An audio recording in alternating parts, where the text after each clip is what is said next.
먼저 느디님 사람들이 어떻게 번역이 됐는지를 알려드리겠습니다. 느디님 사람들은 그냥 느디님 사람들이라고 번역된 것이 있고, 또는 성전에서 일하는 자 이렇게 번역된 곳이 있고, 또는 새 번역 같은 경우는 성전 막 일꾼들 이렇게 써있어요. 성전에서 일하는 사람들인데 그냥 일하는 사람은 레위 사람들이잖아요. 근데 그 레위 사람이 아니에요, 이 사람들은. 그래서 구별하기 위해서 새 번역은 이 사람들을 성전 막 일꾼들 이렇게 썼어요. 막 일꾼들이 누구예요? 막 일꾼이라는 것의 그 뉘앙스가 어때요? 레위 사람들은 제사를 섬기잖아요, 그죠? 그리고 성전 기구들을 관리하죠. 그런데 이 성전의 일도 앞에 나서서 멋지게 하는 일이 있고, 중간에서 조금 힘든 일이 있고, 마지막으로 아주 부려지는 그런 일들이 있어요. 예를 들자면 재물을 태워야 되잖아요. 불을 피우려면 나무 필요하죠. 장작 패는 사람, 그리고 물두멍에 그 물 질러다 주는 사람, 성전 기구들 있죠. 그릇들 설거지하는 사람, 그리고 이제 제사 지내고 나면 막 피 떨어져 있고요, 뭐 똥, 내장 이런 거 있죠. 청소하는 사람. 이런 사람들이 느디님 사람들이 성전 막 일꾼들. 그러면 왜 그 사람들은 그런 일을 하나? 막 부려먹나? 심하네. 레위 사람들이 그냥 하면 되지 왜 이 사람들에게 이런 걸 시키나? 역사를 살펴볼 필요가 있어요. 이 느디님 사람들이 어떻게 형성이 됐는지, 누군지 도대체 정체가, 그걸 알려면 민수기를 먼저 가봐야 돼요.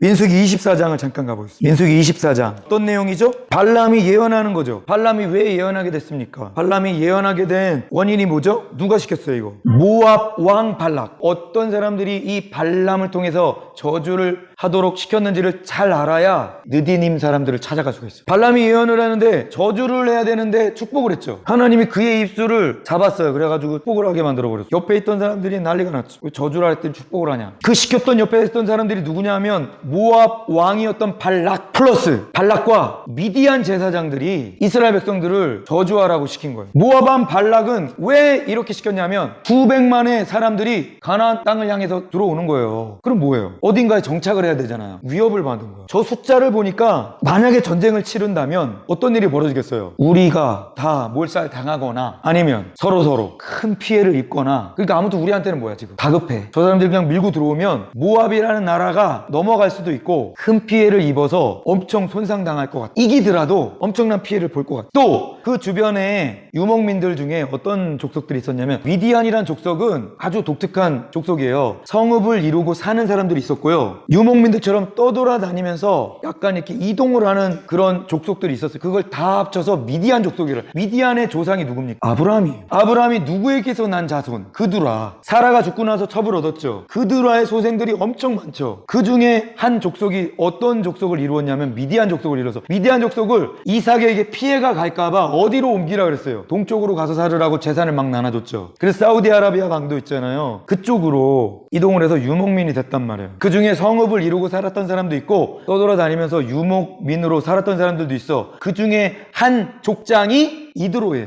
누구의 장인? 모세의 장인. 미디안 제사장이라고 했잖아요. 그죠? 거긴 어떤 나라를 형성하지 못했어요. 그래서 왕이 있는 게 아니라 족장들이 있어. 그 족장들이 제사장까지 하는 거예요. 그 중에 한 명이 이드로였고요. 그리고 제사장이 한 명만 있는 게 아니에요. 미디안 제사장이 여러 명이 있어요. 그리고 성읍을 이루고 있던 미디안 족속도 있어요. 그 성읍을 이루고 있었던 미디안 족속들의 제사장들 밀고 들어오니까 위협을 당한 거예요. 그래 어떻게 하는 거예요? 이스라엘을 저주하자 이거예요. 그래서 발락과 모압 왕 발락과 미디안 제사장들이 발람을 찾아갑니다. 그래서 이스라엘 족속을 어떻게 하라고? 저주해달라고 부탁을 하는 거예요. 그래서 길을 떠나서 이스라엘 백성 앞에서 저주를 하려고 하다가 예언이 나온 거예요. 그게 24장입니다. 그런데 어떻게 해요? 실패로 돌아갔지요. 그리고 떠나갔어요. 그런데 25장을 보세요. 무슨 일이 생겨요? 아까 발락이 모압 왕이라 그랬죠. 이 사람들이 접촉이 이루어진 거예요. 모압 근처로 간 거예요. 그랬더니 모압이 저주를 시도를 했을 때 실패하도록 하나님 막아주셨는데 이스라엘 백성이 스스로 모압 족속과 어떻게 접촉하여 음행을 저질렀어. 근데 음행을 그냥 저 여자 마음에 들어하고 음란을 한 게 아니에요. 우상 숭배를 한 거예요. 3절을 보세요. 3절 한번 읽어보세요. 시작. 2절은 디테일하게 나오죠. 그 여자들하고 음행도 저지른 거예요. 바알의 제사가 어떤지 알죠? 성행위 자체가 제사잖아요. 그죠? 근데 모압의 여자들과 음행을 했다는 거예요. 그런 일이 벌어집니다. 그리고 어떤 일이 벌어졌냐? 하나님 진노하셨어요. 그래서 이스라엘 진중에 전염병이 돕니다. 그래서 몇 명이 죽었냐면 2만 4천 명이 죽습니다. 그래서 어떻게 회막 앞에 가서 이스라엘 백성이 통곡하면서 울어요. 하나님 진노를 거두십시오 막 울었어요. 그런데 딱 보니까 그 와중에 이스라엘 어떤 남자가 미디안 여자, 근데 미디안 여자 중에서도 미디안의 지휘관의 딸이었어요. 신분이 굉장히 있는 사람이에요. 데리고 장막으로 들어가 음행을 저지르는 걸 목격을 합니다. 누가? 비느하스가. 지금 하나님 앞에 진중에 연병이 돌아서 회개하면서 엎드려 절하고 있는데 지금 음행을, 그것도 이스라엘 진중으로 미디안 여인을 데려와서 행하고 있는 것을 보고 비느하스가 분노했어요. 거룩한 분노. 그래서 어떻게? 그 둘이 누워있을 때 그냥 창으로 찔러 죽여버린 거예요. 그랬더니 하나님이 내 속이 다 시원하다. 그러면서 뭐야? 연병이 그쳤다. 그게 25장의 이야기입니다. 근데 맨 마지막에 17절에 뭐라 그러셨냐면 하나님께서 그러니 너희들은 미디안인들을 대적하여 그들을 치라고 명령하셨어요. 미디안을 가만 내비두면 안 되는 거예요. 어떻게? 이스라엘 백성이 음행을 하도록, 그리고 저주를 받도록 뒤에서 주술을 행하고 음행을 풀어놓고 했던 그 근원적인 그 족속을 어떻게 해버리라고? 쳐서 진멸해버리라고 하나님이 명령하시는 거예요. 전쟁을 하라. 그런데 이제 26절 전쟁을 준비하기 위해서 인구조사도 하고요. 쭉 여러 가지 사건들이 나오고, 그리고 율법에 이러저러한 규정들이 나오고, 실제로 전쟁은 31장에 합니다. 민수기 31장으로 가보세요. 민수기 31장 2절, 1절, 2절 시작. 아멘. 이스라엘 자손 음행이 퍼져서 연병으로 이스라엘 사람들을 죽게 만든 음행의 죄로 너희들을 죽음의 길로 빠지게 만든 그 미디안 족속을 어떻게 하라고? 원수를 갚아라. 쳐서 진멸하라. 전쟁을 하라 말씀하셨죠. 그래서 어떻게 하냐면 각 지파에서 1000명씩을 뽑아서, 그럼 12지파니까 몇 명입니까? 12,000명을 데리고 무장시켜서 미디안 남자들을 싹 쓸어버립니다. 미디안에 있는 남자라는 남자들은 싹 쓸어서 다 죽여버립니다. 성읍을 이루고 정착해서 살았던 그 미디안 족속 중에 왕이 있었는데 5왕이 있었어요. 그 5왕과 플러스 알파, 저주하려고 했던 그자, 사술과 복술과 점술로 이스라엘 백성을 저주하려고 했던 그자 발람이 그때 죽습니다. 하나님의 심판이 임한 것이죠. 저주하지 못했지만 거기에 동참하려고 했기 때문에 하나님이 심판하시는 겁니다. 여자들이 남아있잖아요. 그죠? 그 여자들하고 아이들이 남아있잖아요. 아이들하고, 그리고 뭐요? 가지고 있던 소와 양과 가축들, 그리고 전리품들 있죠. 다 가지고 돌아옵니다. 그랬더니 모세가 마중을 나갔어요. 모압에 여자들이 보이는 거예요. 그러니까 모세가 진노를 합니다. 지금 모압의 여인들 때문에 이 연병이 퍼지고 이스라엘이 이렇게 피해를 받는데 여자들을 데리고 오다니 말이 되는가? 그러면서 어떻게 하라 그래요? 남자와 동침한 적이 있는 여자들은 다 죽여라. 누구만 살려보내는 거예요? 처녀들만 살려보내는 거예요. 살려서 받아들이는 거예요. 일단 음행에 가담한 적이 있다고 여겨지는 모든 근원을 다 제거해버려. 그리고 나서 받아들이는 겁니다. 그냥 받아들이는 것도 아니야. 정결 예식을 하고 받아들여요. 아멘? 처녀들, 그리고 여자아이들 중에 남자도 싹 죽입니다. 그 근원을 아예 없애버리는 거예요. 처녀들과 여자아이들과 그리고 전리품을 가지고 옵니다. 그런데 전쟁에 참가했던 사람 12,000명 있죠. 전쟁에 참여하지 않았던 백성들 있죠. 전리품을 나누는데 어떻게 나누냐면 전쟁에 참전한 자에게 절반을 줘라. 2분의 1. 전쟁에 참여하지 않았던 이스라엘 백성에게 2분의 1을 줘라. 그럼 여긴 조금씩 돌아가겠죠. 그죠? 전쟁에 참전했던 사람들한테 많이 돌아가겠죠. 그냥 다 갖게 하지 말고 하나님께 예물을 드리도록 해라. 그래서 전쟁에 참여했던 사람들이 받는 전리품 중에 누구도 들어간다고요? 사람이 들어갔어요. 사람과 가축과 그리고 물건들, 그 중에 500분의 1을 하나님께 드려. 하나님께 직접 드릴 수 없으니까 제사장 엘르아살에게 주라 그랬어요. 전쟁에 참전한 사람들은 절반을 받는데 그 중에 500분의 1을 사람과 물건과 가축의 500분의 1을 제사장 엘르아살에게 줘라. 그래서 하나님께 드려진 거예요. 그 다음 이스라엘 백성이 받았던 2분의 1 중에 몇 분의 몇을? 50분의 1을 레위인들에게 주라 이렇게 나왔어요. 레위인들에게 주라. 거기에는 누구도 포함돼요? 사람, 가축, 물건들. 아멘? 그런데 여기가 중요해요. 이 50분의 1로 레위인에게 주었던 사람들 있죠. 그 사람들이 민수기 31장 40절 한번 읽어보세요. 40절 시작. 곡물로 드린 자, 이게 느디님이라는 단어의 뜻입니다. 주어진 자, 주어진 사람들. 주다라는 동사에서 명사형으로 복수형으로 만들어진 단어예요. 느디님. 주어진 사람들. 누구에게 주어진 사람들? 30절에 레위인들에게 주라. 32명인데 그 사람들이 누구에게 드려진 거예요? 여호와께 곡물로 드려진 자라고요. 아멘. 레위인들 뭐 하는 사람이에요? 성막을 관리하고 성막에서 이루어지는 일들을 하는 사람들이잖아요. 근데 그 사람들한테 주어졌단 말이에요. 그럼 그 사람들한테 무슨 일을 시키겠어요? 그 사람들이 지금 전쟁에 포로로 잡혀온 사람들은 무조건 뭐가 되는 거예요? 노예가 되죠. 레위인들한테 노예로 줬어요. 줄 때 그냥 니네들이 마음대로 써라고 준 게 아니라 하나님께 드려지는 곡물로 줬어요. 그러니까 레위인들이 어떨 때 사용하라고 준 노예들이에요. 성전의 일을 돌볼 때 필요한 곳에 쓰라고 준 노예들이. 아멘? 그 사람들의 정체가 뭐야? 느디님 사람이에요. 여호와께 곡물로 드려진 자. 아멘. 그 어원이 거기서 나온단 말이에요. 그러면 여기서 여호와께 곡물로 드려진 자가 이 성전의 노예로 레위인들의 일들을 대신했다. 이런 기록이 이제 나오고 그 어원이 거기서 나왔다 이렇게 되는데 실제로 이것이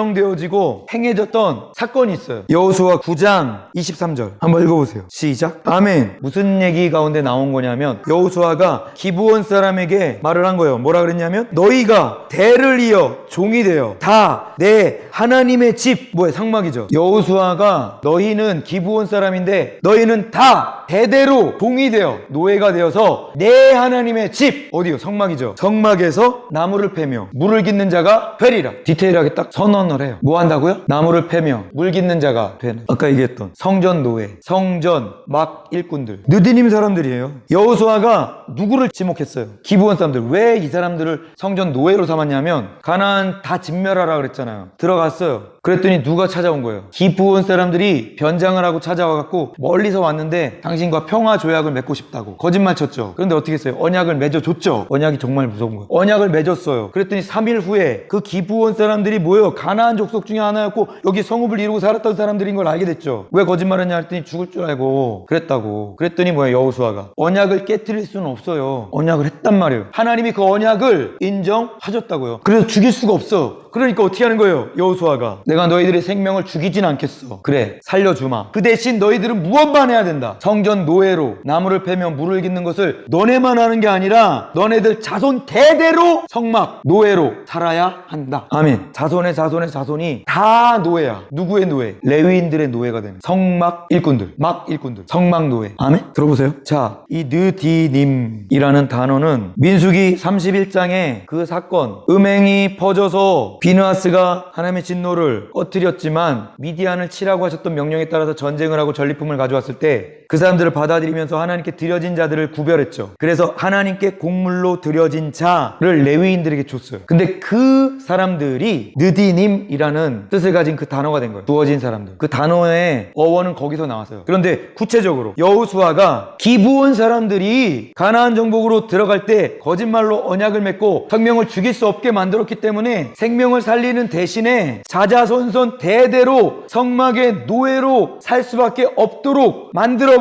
사건을 통해서 느디님 사람들이 본격적으로 어떻게 된 거예요? 구성이 된 거예요. 이 기브온 사람들이 대를 이어서 계속 성막의 노예 생활을 했겠죠. 아멘? 그 일을 하면서 대를 이어서 내려갔겠죠. 이 족속이 없어지지 않은 거예요. 그리고 어떤 사람들이 된 거예요? 이 사람들이 느디님 사람들이라고 불리는 사람들이 된 겁니다. 아멘? 성막을 위해서 나무를 패고 물을 기르고 청소를 하고 설거지를 하고 성막에서 이루어지는 이 막일들을 하면서 노예살이를 했던 사람들, 이 사람들이 느디님 사람들. 아멘? 이 사람들이 몇 년 동안 이 일을 했을까요? 에스라는 언제 쓰여졌습니까? 남유다 멸망하면서 어디로 가요? 바벨론 포로로 잡혀가서 몇 년을 살아요? 70년 살죠. 다시 예루살렘으로 고레스가 돌아가라고 명령하고 그 다시 돌아갔을 때 얘기죠. 그때 누가 있다고요? 느디님 사람들이 있어요. 포로로 잡혀간 사람 중에 느디님 사람이 있었죠. 근데 뭐예요? 거기서 살다가 성전을 다시 짓는다는 말을 듣고 이 느디님 사람들이 어떻게 한 거예요? 다시 돌아왔다는 거예요. 그러면 이 느디님 사람들이 지금 여호수아 시대에 시작했잖아요. 그죠? 그래서 어디까지 간 거예요? 포로 귀환까지 이 느디님 사람들이 족속을 이루고 살았어. 느디님 사람들이라고 불리면서 족보에 느디님 사람 누구라고 나오잖아요. 이 사람 느디님 사람이라고 다 알아요. 그 족보가 남아있어요. 에스라가 기록을 했단 말이에요. 그때까지 가문을 이루고 족속을 이루고 살았단 말이에요. 그러면 포로로 잡혀가기 전까지 뭘 했다는 겁니까? 성전에서. 이제 성막이 아니라 성전이었죠. 그때 솔로몬 성전 안에서도 이 느디님 사람들이 무엇을 했다? 모든 일을 했단 말이에요. 그리고 포로로 잡혀갔어요. 그러면 포로들이 노예를 부릴 수 있습니까? 생각해보세요. 포로들의 노예나 다 뭐예요? 여기서는 포로죠. 근데 바벨론에 정착해서 살았잖아요. 거기서 생활을 하면서 가문을 이루고 살았죠. 그러면 느디님 사람들은 어떻게 살았을까요? 거기서 계속 노예 생활을 했을까요? 노예 생활을 안 했겠죠. 거기서 그냥 포로들이 사는 것처럼 거기서 산 거예요. 똑같이. 근데 뭐예요? 느디님 사람들이었지? 라고 불렸기만 한 거예요. 거기 성막 있어요? 성전 있어요? 없죠. 그럼 뭐예요? 자유로운 생활을 했단 말이에요. 노예 생활을 하지 않았어요. 이게 무려 몇 년이냐면 1000년입니다. 1000년. BC 1400년경이에요. 여호수아 시대. 그런데 포로로 귀환할 때까지 몇 년이야? BC 536년. 포로로 잡혀갈 때 586년. 그죠? 거의 몇 년입니까? 1000년. 그리고 귀환을 3번을 해요. 536년 때 1차 귀환, 458년 때 2차 귀환, 444년 때 3차 귀환. 1차 귀환 때 와가지고 모여 살면서 성전을 지으려고 했는데 잘 안 됐어요. 그래서 2차 귀환 때 에스라가 가가지고 성전을 다시 짓는 일들을 열심히 하죠. 그죠? 학계 선지자 이때 활약하죠. 그 다음에 3차 귀환은 누구요? 느헤미야가 가서 뭐합니까? 성벽을 세우죠. 적으로부터 보호하기 위해서 성전이 세워졌어요. 수룹밥의 성전이라 그러죠? 초라하지만 그 주변에 이렇게 뜨문뜨문 살았는데 이제 성벽을 짓고 예루살렘 성 안으로 이주해서 살게 만든 거예요. 느디님 사람들이 거기 족속을 이루고 살았습니다. 예루살렘 성 안에서. 이게 뭘 뜻하는지? 지금 시간이 몇 년이 지났다고요? 1000년 동안 느디님 사람들이 족속을 이루면서 가문을 형성하면서 살았다고요. 포로로 잡혀가기 전까지 뭘 했다고요? 성전의 노예 생활을 그대로 했다고요. 대대손손. 여호수아가 명했던 것처럼 했습니다. 기브온 사람들은 이방인이었죠. 그런데 이 사람들이 어떻게 행했을까요? 안식일을 철저하게 준수했습니다. 그리고 다른 이방인과 절대로 결혼도 안 합니다. 완전히 무엇이 된 거예요?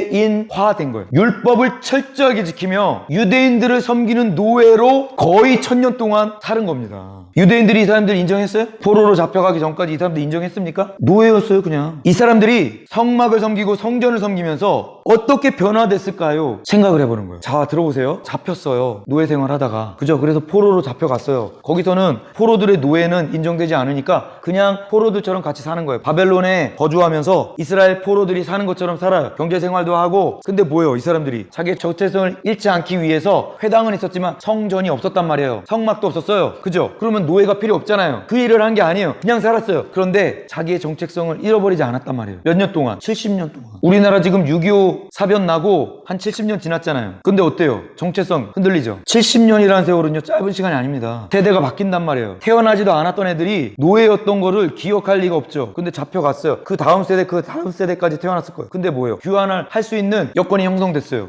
놀라운 일이 벌어져요. 자유롭게 살았잖아요. 더 이상 노예 아니죠. 포로로 귀환하면 뭐가 돼요? 다시 돌아간다는 거예요. 근데 왜 돌아가는지 목적이 분명했어요. 왜 돌아가라 했어요? 고레스가 너희의 신이 너희를 돌아가게 만들었다 이거예요. 가서 성전을 짓고 너희들 신에게 우리를 위해서 빌어라. 고레스가 돌려보낸 이유는 그거였어요. 너희들의 신을 섬겨. 예루살렘 원래 너희들이 섬기던 그곳에서 너희들의 신의 신전을 짓고 우리를 위해서 기도하라. 아멘. 그러라고 귀환시켜준 거예요. 너희 하나님 여호와께 나를 위해서 이 나라를 위해서 기도하라. 가서 성전도 짓고 너네들의 신앙을 지켜. 그 돌려보낸 거예요. 그러면 느디님 사람들이 다시 예루살렘 성으로 돌아간다는 얘기는 자기가 어떤 신분으로 다시 돌아가겠다는 얘기예요. 노예 역할을 다시 하겠다고 돌아가는 거랑 똑같단 말이에요. 느디님 사람들은 이스라엘과 언약을 맺었고 그 언약을 계속 지키며 1000년이 지났어. 그러니까 그 언약이 유효하다는 것을 누구 스스로 인정한 거예요? 느디님 사람들 스스로 인정해버린 거예요. 근데 지금 나라도 없어요. 인정 안 해도 그만이에요. 누가 뭐라 그래요? 권력을 갖고 있는 게 아니 이 사람들이 권력자가 돌아가라고 하니까 그냥 돌아가는 거예요. 어떤 권세를 행사할 수가 없어요. 느디님 너네 우리 노예였지? 와 이게 아니에요. 근데 왜 느디님 사람들이 자발적으로 노예가 됐어요? 여기서 우린 물음표를 던져야 돼요. 자유롭게 살던 사람들이 갑자기 하나님의 성전이 지어지니까 하나님의 역사가 일어나니까 이 사람들이 갑자기 내가 하나님을 위해서 노예가 되겠노라 하고 자원하면서 돌아가 버려요. 그것도 아까 가문의 이름 봤죠? 한두 가문이 아니에요. 숫자가 명시된 것도 있어요. 2차 귀환 때 그 숫자들이 쭉 나오는데 220명 정도가 느디님 사람들만 220명 정도가 에스라와 같이 2차로 귀환을 합니다. 1차, 2차, 3차 다 합치면은 몇천 명이 돼요. 이 사람들이 제정신이란 말이지. 스스로 자유를 포기하고 노예로 전락하는 것을 감수하면서 성전을 짓겠다고, 그리고 성전의 망리를 내가 하겠다고 돌아가는 거예요. 여러분, 하나님 살아 계십니까? 하나님 살아 계십니다. 하나님 살아 계세요. 하나님이 정말 살아 계세요. 기브온 사람들은 여호수아 앞에서 죽기 싫어서 노예가 됐어요. 죽는 것보다 생명을 택했어요. 지혜롭죠. 다른 가나안 족속들은 그냥 맞서 싸우다가 다 죽었어요. 그런데 기브온 사람들은 저 족속은 우리가 이길 수 없으니 어떻게 하자? 노예가 되더라도 어떻게 되자? 살아남자. 죽음이 아니라 생명을 택했다고요. 그냥 인간적인 측면에서 학살당할 수는 없어. 저 사람들이 우리를 학살하러 오는 게 분명해. 그러니 우리는 학살당할 수 없어. 살아남아야 돼 라고 생각을 하고 그 사람들이 요구하는 것을 다 받아들였습니다. 너는 영원히 대대손손 성전 성막의 노예가 될 것이다 라고. 알겠습니다 그랬어요. 여기에 비밀이 있습니다. 여러분, 죽는 것보다 사는 게 낫죠. 아멘? 죽는 것보다 사는 게 낫죠. 그런데 그냥 사는 것보다 하나님을 믿고 섬기고 사는 것이 훨씬 더 좋습니다. 아멘? 이거는 훨씬이란 표현이 너무 부족해요. 이거는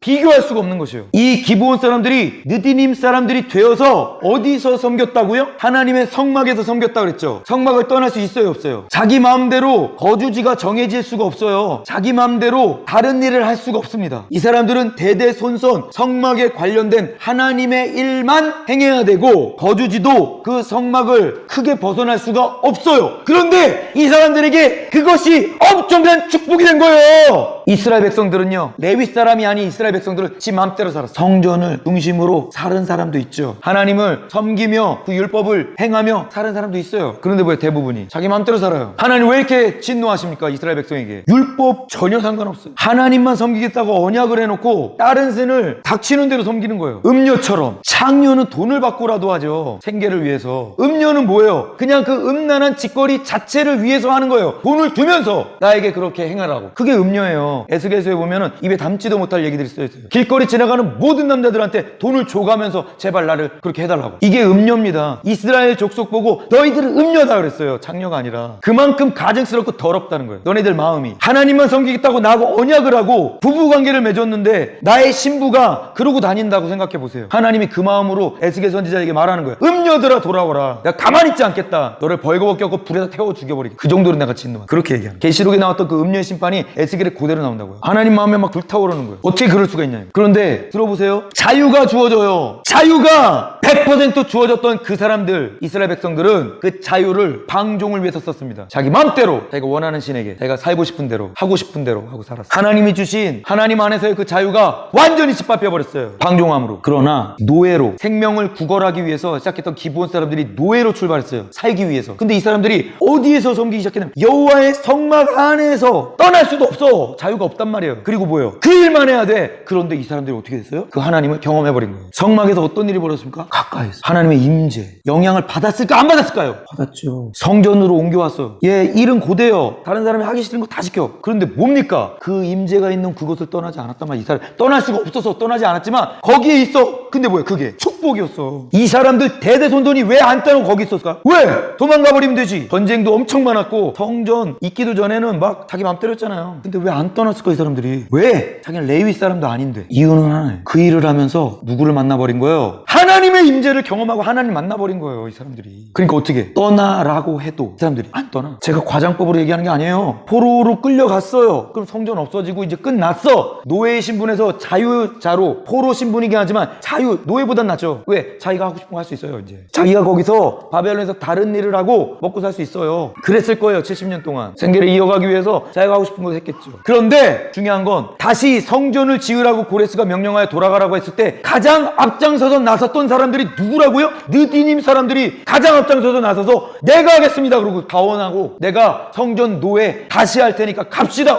그리고 앞장서서 귀환하는 행렬에 들어갔단 말이에요. 그것도 한 가문이 아니에요. 수없이 많은 느디님 사람들이 그 행렬에 동참했어요. 오히려 자유롭게 하나님 섬겼던 이스라엘 백성들은 소수만 갔어요. 소수만. 여러분 그거 아셔야 돼. 바벨론에서 와 70년 만에 하나님이 우리를 회복시켜 주셨구나 그러고 다 들고 일어나서 예루살렘 성으로 옮겨온 게 아니에요. 그 중에 아주 일부만 왔어요. 일부만. 왜? 거기에 생활의 터전이 있거든요. 버릴 수가 없어요. 그러니까 뭐야? 진짜 신실한 하나님 사람들. 내가 하나님의 성전을 다시 내 손으로 지으리라. 이 사람들이 목적이 뭐였는지 알아요? 성전을 짓는 게 아니었어요. 사실은. 누구를 대망하고 기다렸냐면 메시아. 지금 우리는 포로신 분이지만 우리의 선지자들에게 예언으로 선포해 주셨던 그 사람, 결국 올 그 사람, 우리가 기다려야 될 그 사람, 우리의 영원한 왕이 되어 우리 이스라엘 이민족과 영원한 나라에 온전한 축복을 가져다 줄 그 사람, 하나님이 약속하셨으므로 그 약속을 진짜 신실하게 믿고 따르던 그 사람들이 내가 그 메시아가 올 길을 예비하리라, 그리고 뭐야, 성전을 짓기 위해서 돌아온 거예요. 메시아 대망 사상이 있었다고. 메시아를 향한 간절한 기다림, 이게 이 사람들을 돌아오게 만들었어요. 이 비옥한 초승달 지역을 다 통과해서 왔다고요. 얼마나 먼 길인 줄 알아요? 바벨론부터 예루살렘까지. 에스라가 오는 길에 벌벌벌 떨었어요. 호위병을 줄까 그랬더니 됐다 그랬어요. 근데 가는데 뭐야, 강도떼락도 만나봐 다 몰살당하는 거예요. 엄청 떨었다고 나와요. 근데 뭐야, 다행히 하나님께서 지켜주셨죠. 그래서 그 길을, 엄청난 먼 길을 돌아온 거예요. 그걸 누가 합니까? 가면은 뭐가 있어요? 집부터 농장부터 자기 살 공간부터 다 만들어야 돼. 허벌판에 그걸 하겠다고 나선 거예요. 대단한 믿음이죠. 아멘. 근데 중요한 건 뭐예요? 자유롭게 선택할 수 있었던 이스라엘 백성들은 소수가 돌아왔는데 그 소수 중에 많은 부분을 차지한 사람들이 누구라고요? 성전의 노예로 막릴로 부려졌던 느데님 사람들이 자원하여 돌아가는 그 행렬에 앞장섰다는 거예요. 할렐루야. 여러분, 시작은 자유롭지 못했어요. 생명을 구걸하기 위해서 내가 선택할 수밖에 없었어. 내가 하나님의 성막의 노예로 살겠습니다. 그거라도 내가 생명을 유지할 수 있다면 좋습니다 라고 출발해. 근데 뭡니까? 그렇게 하다가 하나님을 만나버려서 그 좋은 하나님께 떨어져 있기 싫어. 그래서 뭡니까? 대대손손 그 일을 하는 거예요. 몸은 힘들지 몰라도 내 영혼 기뻐. 내가 이 세상에 속한 일이 아니라 하나님을 섬기는 일을 내가 할 수 있다면 이것처럼 소중하고 귀중한 일이 어디 있는가? 할렐루야. 난 이걸 선택하겠다. 선택의 자유도 없어. 그런데도 뭐야, 자유롭게 풀어줄게 해도 나는 이걸 선택하리라. 아멘. 그게 진짜죠, 여러분. 그게 진짜 신앙이에요. 하나님을 진짜 경험하고 만난 사람들은 그렇게 합니다. 아멘. 허드렛 일들을 하는 레위인의 종에서 1000년이 지난 후 이들의 모습이 어떻게 변해 있는가? 구별된 하나님의 백성으로 하나님의 종이 되어 있어요. 레위 사람이 아닌데 레위 사람보다 더 신실한 레위 사람이 되어 있어요. 아멘. 허드렛 일을 하는 잡족, 성전의 성막의 노예에서 1000년 후에 구별된, 삶이 구별되고 생각이 구별되고 사고방식 자체가 완전히 구별되고 하는 일까지 구별된 하나님의 백성, 하나님의 종이 됐다고요. 사람의 종이 아니야. 더 이상 내가 선택하리라. 뭘? 노예를. 누구의 노예를? 하나님의 노예. 하나님의 종이 되리라. 나는 내게 주어진 그런 자유가 하나님의 종으로, 하나님의 노예로 사는 것보다 더 훌륭하다고 생각하지 않아. 그건 나를 타락의 길로, 이 세상에 물들게 하는 그런 요인으로 작용할 게 더 많아. 그러니 나는 오히려 내 자유를 구속하여 하나님의 종이 되리라. 대대손손 이 축복을 누리며 사는 족속으로 그냥 남으리라 하고 돌아온 거예요. 할렐루야. 할렐루야. 여러분, 이게 얼마나 위대한 선택인 줄 알아요? 여러분, 레갑 족속 여러분 한번 살펴봤었죠? 레갑 족속은 뭐야? 포도주 안 마시기로 작정해가지고 대대손손 그걸 지키면서 아주 구별된 삶을 살죠. 그래서 예후가 쿠데타를 일으켜가지고 아합과 이세벨을 칠 때 레갑 족속에 사람이 동행하면서 그것들을 뭐예요? 정당성을 부여해주고, 그죠? 같이 움직이면서 이 사람은 하나님께서 지명하여서 지금 일을 행하는 것이다라고 힘을 실어줬죠. 그 중에 한 사람이 뭐예요? 레갑 족속 사람이잖아요. 아멘. 그런데 그 레갑 족속도 굉장히 하나님 앞에 신실하게 자기 자신을 지키면서 살았는데 그 레갑 족속보다 더한 사람들이에요. 레갑 족속은요, 자유가 있었어요. 근데 느디님 사람들은 뭐예요? 자유가 없었어요. 완전히 엄청나게 노예로 부려졌습니다. 그런데 뭡니까? 이 사람들이 신실한 하나님의 백성으로 바뀌어버린 거예요. 어떻게 하다가? 혈통은 유대인이 아니에요. 근데 뭐예요? 그거보다 더 중요한 거가 있어요. 저를 보세요. 하나님의 율법을 목숨보다 더 소중하게 이 사람들이 어떻게 한 거예요? 받아들인 거예요. 그러면서 뭐예요? 자유도 없죠. 그러니까 뭐예요? 계속 그 일을 행하면서 그 율법을 받아들이니까 이 사람들의 생각과 마음과 뜻과 모든 것이 유대인보다 더 유대인처럼 바뀌어버린 거예요. 심지어는 누구를 기다리는 마음으로? 우리를 구원할 궁극적인 그 메시아가 오는 걸 나는 내 삶을 다 드리고 내 대대손손 모든 자손을 다 드려서 그걸 선택하겠다라고 결정하고 돌아올 정도로 유대인 중에 유대인이 돼버렸어요. 혈통으로 유대인이 아니라 하나님의 도를 쫓는 하나님의 백성. 아멘. 이 사람들이 성전이 재건되고 난 다음에, 성전이 먼저 재건되죠. 수르바벨 성전. 그러고 난 다음에 에스라 2장 43절, 우리가 읽었던 그 구절, 여러분, 에스라 2장 43절 아까 우리 같이 읽었죠? 그 족보에 누가 나오느냐 하면 자세히 살펴보면 이렇게 나와요. 제사장의 가문들을 쭉 얘기합니다. 그리고 레위 사람들을 얘기해요. 36절 40절 제사장들, 레위 사람들, 그죠? 그 다음 순번이 누구요? 느디님 사람들을 기록한다고요. 이 사람들이 어떻게 인정받은 겁니까? 노예가 아니에요. 그 이전에 학대받던 노예가 아닙니다. 뭐 업신 여기던 노예가 아니에요.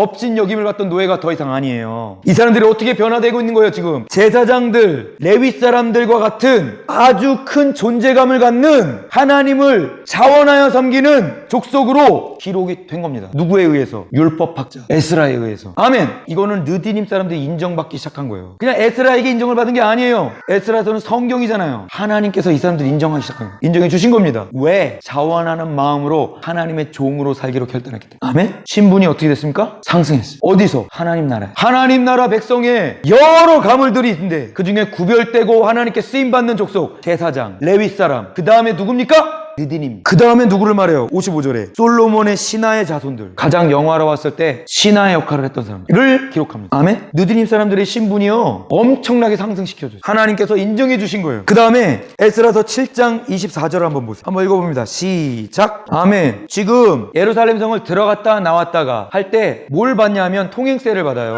성문을 들어갈 때 뭘 받는다고요? 통행세를 받는다고요. 예루살렘 성을 들어갔다 나왔다 마음대로 할 수는 있지만 뭐가 필요해? 돈이 필요해, 일본 백성들은. 그리고 그렇지, 톨게이트처럼 또 조공과 관세를 바쳐요. 그런데 그거에 대해서 면세 특권을 누리는 부류의 사람들이 있었습니다. 제사장, 그 다음 누구야? 레위 사람들, 그 다음 누굽니까? 노래하는 자들, 그 다음 누굽니까? 문지기들, 그 다음이 누굽니까? 느디님 사람들, 그 다음에 누굽니까? 하나님의 성전에서 일하는 사람들. 그 모든 사람들이 하나님의 성전에서 일하는 사람들이죠. 느디님 사람들이 심지어는 어떤 대우를 받는가? 성전이 재건된 이후에 면세 특권을 누리는, 하나님 앞에 인정된 족속으로 높임을 받습니다. 실질적인 혜택까지 받아요. 면세 특권. 아멘? 여러분, 이 면세 특권 아무한테나 안 줍니다. 그 다음 느헤미야서를 한번 보세요. 느헤미야서 3장 26절 찾으셨어요? 다 같이 한번 읽어보겠습니다. 시작. 아멘. 저를 보세요. 예루살렘 성이, 성벽이 아주 길쭉하게 이렇게 생겼어요. 그런데 여기 좀 널찍한 데는 대제사장의 가문들이 쭉 이렇게 있고, 그리고 요 가운데 여기가 어디냐면 오벨이에요. 오벨. 그러니까 예루살렘 성 중에서도 중심지요. 지금 거기에 누가 살게 됐다고요? 느디님 사람들이 오벨에 거주를 했다고요. 그리고 그 오벨의 구리에 성벽이 여기서 말한 동쪽 수문, 그리고 내민망대, 그거예요. 동쪽 수문과 내민망대 사이를 이 사람들이 책임지고 건축했다는 거예요. 아멘? 다 구역을 나눠가지고 각기 가문과 족속들이 그 성벽을 세웠습니다. 근데 그 중에 오벨 지역을 거주했던 느비딤 사람들이 동쪽 수문과 내민망대 고기를 맡아서 성벽을 건축했다는 거예요. 아멘?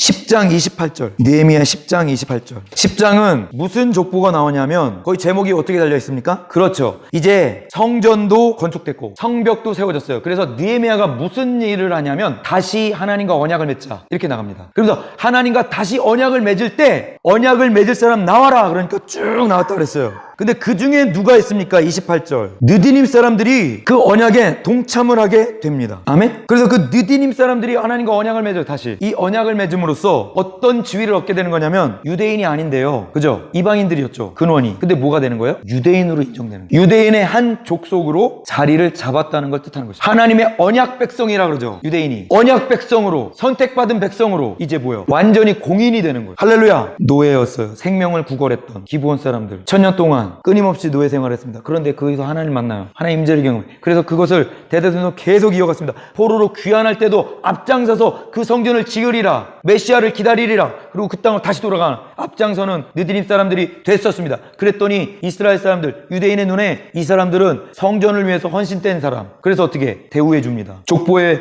제사장, 레위 사람 그 다음에 넣어줘요. 에스라가 느디님 사람들. 그리고 뭡니까? 면세 특권도 줘요. 이 사람들 성전을 섬기는 사람들이야, 하나님을 위해서. 그러니 예루살렘을 들락날락거리고 그럴 때 세금을 받을 필요가 없어. 그리고 뭐야? 면세야, 세금 면제. 그리고 뭐야? 결국은 새롭게 언약을 맺어 가문들이 다 기록될 때 느디님 사람들을 하나님이 선택받은 언약 백성으로, 유대인으로, 한 족속으로 완전히 인정하며 공인을 해버렸단 말이에요. 느헤미야가. 아멘. 이제 어엿한 유대인이 된 거예요. 하나님 나라 백성이 된 거예요. 언약 백성이 완전히 돼버렸어요. 할렐루야. 사는 곳도 중심가에 살아. 여러분 레갑 족속 알죠? 레갑 족속이 거주지가 어디였는지 알아요? 이렇게 느낌표 이렇게 있잖아요. 요 끄트머리. 여기가 레갑 족속이야. 여기가 분문이라는 데인데 그 문의 이름이 분문 지역인데, 여기 분문 지역이 레갑 족속의 거주 지역이에요. 한참 떨어져 있어요. 성전은 여기 위에 있거든요. 레갑 족속도 여기요. 근데 뭡니까? 느디님 사람들이 중앙을 차지해요. 왜 이런 일이 벌어져요? 하나님 앞에 철저하게 헌신해, 자발적으로 하나님 위해서 드렸어. 자기의 자유를 드려버렸어. 사람들이 그거 모르겠어요? 알죠. 하나님 모르시겠습니까? 압니다. 그래 어떻게 된 겁니까? 성경에 기록된 느디님 사람들이 영광스러운 이름이 아니었는데 주어진 자들, 여호와께 곡물로 바쳐진 자들, 노예, 망일꾼들이었는데 느디민 사람이라는 단어가 어디서부터 많이 등장하기 시작하냐면 역대상부터 등장해요. 역대상, 역대하, 에스라, 느헤미야, 이거 뭐요? 포로 귀환된 다음에 쓰여진 성경이잖아요. 그죠? 그때 이 사람들이 어떻다는 겁니까? 엄청나게 인정받고 자리매김하고 세워졌다는 걸 표현하는 거죠. 아멘? 신분이 완전히 바뀌었어요. 하나님이 이 사람들을 완전히 다른 사람들로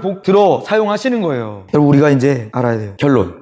여러분 죄의 종이었잖아요. 그죠? 죄가 우리를 잡아요. 그래서 어떻게 해요? 종로로 시켜요. 죄라는 놈은 우리를 얽어맵니다. 우리의 감정을, 우리의 생각을, 우리의 행동을 얽어매요. 그래서 뭘 짓도록 만들어요? 생각으로, 감정으로, 행동으로 뭘 짓도록 만들어요? 죄를 짓도록 만들어요. 죄를 짓고 있어요. 그럼 무엇의 종이에요? 죄를 짓고 있는 그 사람이 누구의 종입니까? 죄의 종이죠. 죄의 종이에요. 죄의 종. 그 사람이 하나님 종이에요? 근데 하나님 시킨 대로 안 해. 주인이 누구예요? 주인이 누굽니까? 죄라는 놈이 주인이죠. 죄라는 놈이 주인인 그 사람은 누구의 종입니까? 죄의 종이에요. 죄의 종 노릇해요. 그럼 뭐야? 죄의 종이에요. 하나님과 상관이 없어요. 하나님과 상관이 있다면 하나님의 종이겠죠. 하나님의 백성은 하나님의 종이죠. 하나님의 법의 종이죠. 하나님의 법을 따르죠. 아멘. 사탄의 유혹을 따라가지 않아요. 더 이상 죄의 종이었던 우리를 누가 자유케 해주셨습니까? 예수님께서 우리가 죄의 종 노릇할 때 십자가에 달려 죽으셔서 그 피를 쏟으심으로 그 죄값을 하나님 앞에 치르셨어요. 사탄에게 준 게 아니에요. 그 죄값을. 여러분 똑바로 하셔야 돼요. 죄의 값은 사망이라고 누가 말씀하셨습니까? 하나님 말씀하셨죠. 정령 죽을 것이라고. 아멘? 그거 먹으면 정령 죽는다. 하나님의 법을 세웠어요. 근데 하나님 법을 어겼죠. 그러면 누구 앞에 그 죄값을 치러야 돼요? 하나님께 드려야죠. 사탄은요, 그 죄값을 받을 권한이 없는 거예요. 죄를 졌기 때문에 그냥 죄의 종이 된 거예요. 죄를 졌기 때문에. 그 죄값은 하나님 앞에 치러줘야 되는 거예요. 그래서 뭡니까? 자기 자식을 그 죄값으로 치르신 거예요. 직접. 스스로의 의를 위해서. 스스로 세우신 법을 존중하면서 사람들을 구원하시기 위해서 그 법대로 죄값을 스스로 자기 아들을 내어주셔서 죽이셔서 치르셨다고요. 그래서 우리를 자유케 해주셨어요. 아멘. 근데 그 자유를 가지고 죄의 종 노릇에 이스라엘 백성이랑 똑같네. 여러분, 그 자유를 가지고 우리를 완전히 자유케 해주셨는데 그걸 가지고 뭐예요? 방종하고 있어. 음녀처럼 내가 하고 싶은 대로, 내가 섬기고 싶은 대로, 내가 원하는 대로 마음대로 살아요. 장녀도 아니야. 이거는 음녀. 사탄이 시키는 대로 생각하고 행동하고 따라가고. 누구를 위해서 하는 거예요? 누구를 위해서? 누구를 위해서 자유케 해주셨는데. 느디님 사람들은 자유가 아예 없었어요. 노예에서 처음부터 자유인으로 풀어준 적이 없어. 근데 뭐 1000년 넘게 그 자유를 맛봤다고요? 노예 신분으로. 노예 자체에서 탈출할 생각 하지 마라. 왜? 노예 신분에서도 넌 자유를 누릴 수 있어. 하나님의 자녀 그 신분으로 살 수 있어. 하나님의 언약 백성으로 살아갈 수 있다. 너는 신분이 중요한 게 아니라 네가 하나님의 법을 존중하고 따르는가? 하나님이 정말 나의 유일한 하나님이시라고 고백하고 그분을 섬기고 따르는가? 그게 하나님의 백성을 자유하는 거지. 네 신분이 자유로운 자유인이냐 노예냐 그게 너를 자유하는 게 아니야. 이 사람들은 자발적으로 노예가 되기를 원했어요. 왜? 그 자유를 누리고 싶어서. 그 진정한 자유를 자기는 누리고 싶은 거예요. 자유롭다고 죄의 노예가 돼서 살고 싶지 않았다고요. 이 사람들은 사탄의 노예가 돼서 진리 끌려다니면서 이 세상 속에 바벨론 속에서 바벨론 세상이 상징 아니에요. 안 돌아와. 돌아오기 싫다는 거예요. 나는 먹고 살기 더 바빠. 하나님 성전 메시아 그딴 거 난 기다리고 싶지 않아. 똑같은 겁니다. 바벨론에서 그냥 살아. 세상 속에서 먹고 살고. 자유가 아니에요. 바벨론의 노예가 돼서 사는 거예요. 느디님 사람들은 1000년 동안 노예 생활했다고 불평하지 않았어요. 그 노예 생활이 우리에게는 어떤 거예요? 하나님이 주신 위대한 축복이었어요. 느디님 사람들은요, 레위 사람들이 하는 일을 했거든요. 자기는 뭐가 된 거예요? 그 평화 조약 때문에 노예가 됐는데 노예가 되고 보니 내가 레위 사람이 된 거예요. 하다 보니 깨달아진 거예요. 그리고 뭐예요? 하나님이 축복하신 거예요. 내가 레위 사람으로 부름을 받았다고 스스로 깨달아져 버린 거예요. 생명을 구걸하기 위해서 살았는데 그 결정이 나를 하나님의 언약 백성으로 만들어 버렸다고요. 할렐루야. 이런 축복이 어디 있습니까? 이런 천지개벽할 축복이 어디 있습니까? 유대 혈통도 아닌데 레위 사람이 돼버렸어요. 기브온 사람들이 생명을 구걸하다가. 세상에 이런 경우가 어디 있어요? 근데 뭐예요? 1000년 동안 지내고 그 노예살이가 얼마나 축복인지 진정으로 깨달았다는 증거가 뭡니까?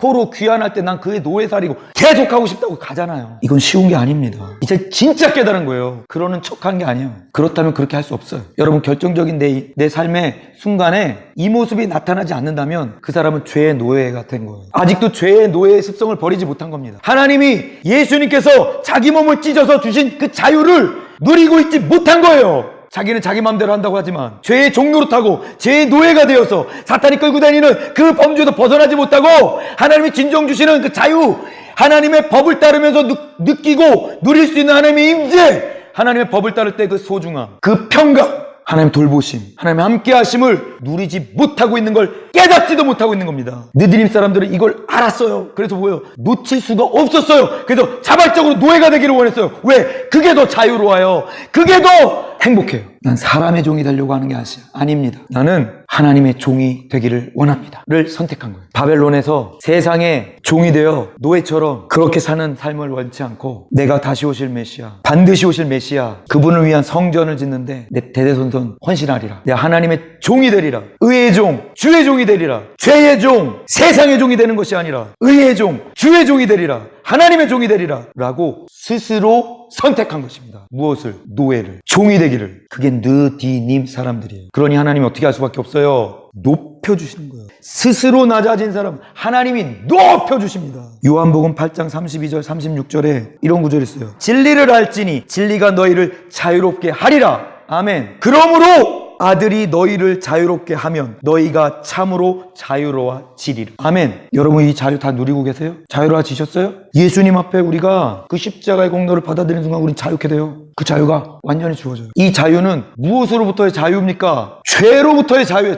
죄에 묶여서 죄의 종로로 타던 그 종의 신분에서 자유케 되는 거예요. 아멘. 아멘. 로마서 6장 17절 18절을 한번 읽어보겠습니다. 하나님께 감사하리로다. 너희가 본래 죄의 종이더니 너희에게 전하여 준 바 교훈의 본을 마음으로 순종하며 죄로부터 해방되어 의에게 종이 되었느니라. 아멘. 너희에게 전하여 준 바 교훈의 본을 마음으로 순종하며 죄로부터 해방되어 의에게 종이 되었다. 할렐루야. 하나님의 도를 따라 마음으로 순종하면 죄로부터 완전히 해방되어 의의 종이 되는 거죠. 하나님의 종이 되는 거죠. 갈라디아서 5장 1 그리스도께서 우리를 자유롭게 하려고 자유를 주셨으니 그러므로 굳건하게 서서 다시는 종의 멍에를 매지 말라. 아멘. 예수님이 십자가에서 자기 몸을 다 찢고 다 피를 쏟아갖고 죽으셨는데 우리를 자유케 하시려고, 죄로부터 자유케 하시려고 그 험한 십자가의 고난을 다 이기셨는데 그걸 받은 내가 다시 돌아가 죄의 종이 돼. 그리스도께서 우리를 자유롭게 하려고 자유를 주셨으니 그러므로 굳건하게 서서 다시는 종의 멍에를 매지 말라.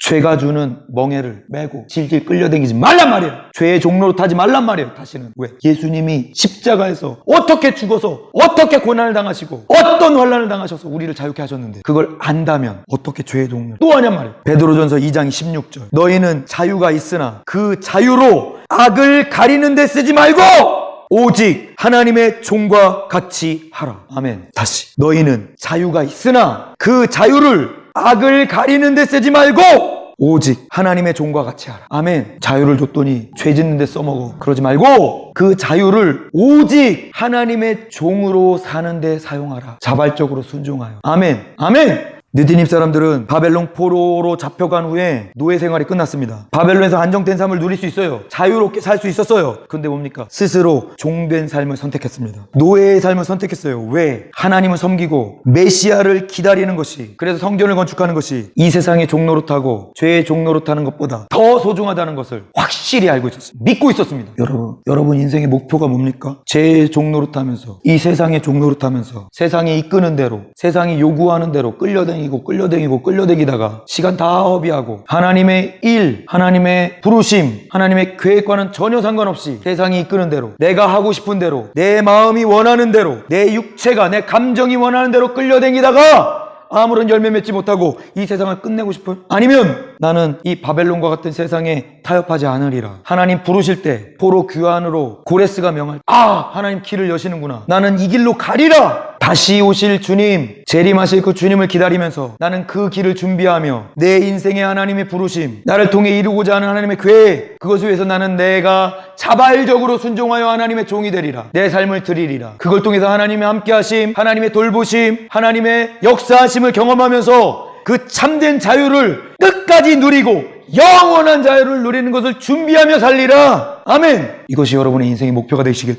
예수님의 이름으로 축복합니다. 절대로 죄의 종으로 돌아가지 마. 하나님의 종이 되기로 자발적으로 선택하고 순종하십시오. 그게 예수님의 십자가가 우리에게 주신 축복이에요. 그 은혜입니다. 느디님 사람들과 같이 탁월한 선택. 세상이 보기에 어쩜 저런 바보 멍청이들이 다 있어. 아니 왜 자유를 버리고 노예 생활을 선택해서 가? 고생길이 뻔한데 그렇게 조롱할 수도 있었어. 심지어 바벨론에 남아있던 유대인들이 느디님 사람들을 보고 보고 이해를 못했을 수. 너네 가면 그거 다시 해야 돼, 허드렛 일. 그걸 왜 하려고 그러니? 왜 거기로 가려고 합니까? 그냥 여기서 자유를 누리면서 사세요 라고 말했을 수도 있어요. 그러나 느디님 사람들은 그것과 타협하지 않았습니다. 느디님 사람들은 자기 조상들이 받았던 그 축복을 계속 이어가 영원히 누리고 싶었어요. 그래서 뭐예요? 내 자손의 자손들이 이것을 누리는 것을 내가 선택하여 이 축복을 물려주리라를 선택했어요. 그래서 다시 돌아갑니다. 여러분, 하나님께 붙어 있으셔야 돼요. 아멘. 생명을 선택하세요. 영혼을 선택하세요. 하나님을 섬기는 것에 주어지는 기쁨을 누리며 사세요. 아멘. 충성스럽게 사람들이 인정해주던 안 해주던 레위인들은 인정받았을 거예요. 느디님 사람은 무슨 인정이 있습니까? 노예가 그냥 해야 되니까 하는 거지. 완전 멸시 받았을. 그러나 사람들의 어떤 인정이 중요한 게 아니야. 이 사람들은 뭐가 중요했습니까? 하나님이 나를 써주시는 거에 감사했어. 그래서 어떻게 해? 그 일을 충성스럽게 감당해. 그럼 뭡니까? 사람이 줄 수 없는 것들, 만족과 기쁨과 하나님의 임재를 그 느디님 사람들은 경험하면서 살았던 거예요. 그걸 놓치고 싶지 않았던 겁니다. 내 자손들도 이걸 누리며 살아야 돼. 그 어떤 것보다 이게 소중한 것이야 라고 선택하고 돌아가는 것입니다. 여러분, 그런 선택이 있기를 예수님의 이름 축복합니다. 여러분, 자손 대대손손 내가 누리고 있는 이거, 내가 누리고 있는 이 기쁨, 내가 누리고 있는 하나님의 임재, 그리고 영원한 기쁨, 영원한 임재, 내 대대손손 이걸 준비하는 족속으로 내가 서리라. 족속의 시작으로 내가 서리라.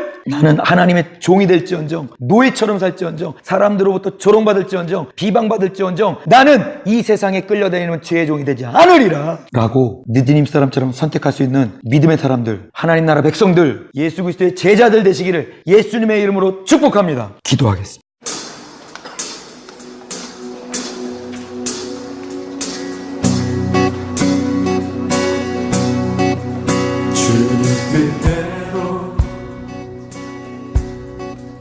살기로 했네. 주님 뜻대로 살기로 했네.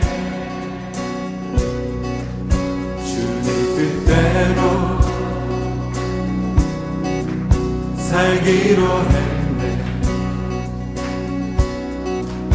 뒤돌아서 않겠네. 이 세상 사람 날 몰라줘. 이 세상 사람 날 몰라줘도 이 세상 사람 날 몰라줘.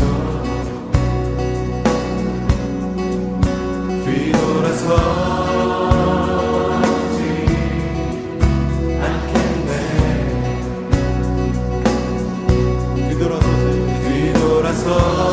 뒤돌아서지 않겠네.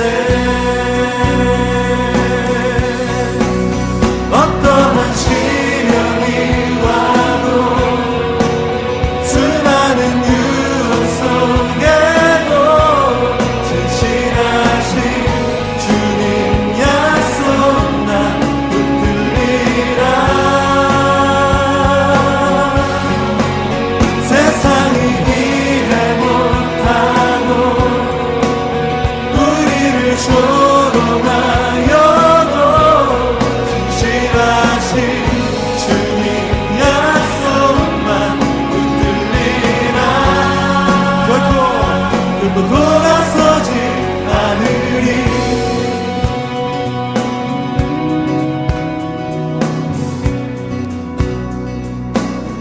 세상 등지고